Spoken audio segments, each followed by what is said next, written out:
Seo an chéad bhliain stóthaí gur tháinig an líon seo scoláirí isteach am líana haon aonhaine dhéag scoláirí is síntach a líon é sin chuine an seo a bobbal beag ar Ilan scoit amach. Is mis colonel Cahanas as baile ormama. Is mis Amelia ní láthirta agus is as an baile hiarma. Is mis fioch nó coin agus is as ball an sépáma. Ceapam ó bunaíoch an scoil go bad an bhliana smú ar gur tháinig éana seach am líana haon.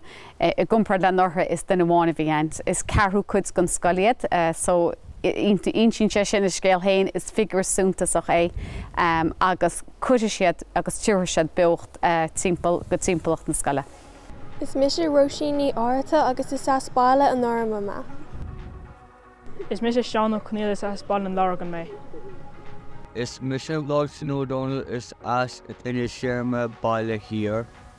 Ní a gachta sé a bunú an scoil go hefigiúil ceapam go raibh tréimh se an na Roisí aanta an rí nedachas revision, bud is ní a gachtú sé a brunú an ihar rolla agus tá sí an ó hen, agus is ionintach í a bheith a bobbal gothíir Ilan tá iarmhain scoil ag teastal le hí an síl an Ilan a chuomhnú agus a chosaint agus a chinú go mbeidh pobl agus déanra an. Is mis Céarna Chonéile agus is as baile an orma mé. Is mis bhliana Chonéile is as an baile hiarma. Is mis Siobhaní Ghobnait agus is as baile an lágan mé. Ar nús gachhuiid is tóthaí tá muid a ggéire a gcónaí bheith chur na rana céanna ar fáil go na scoláirí an Ilan, rud a bhín stúlchánach ag ámanta mar ní aithnín na rion éidechas rudaí achtar réir ihreacha.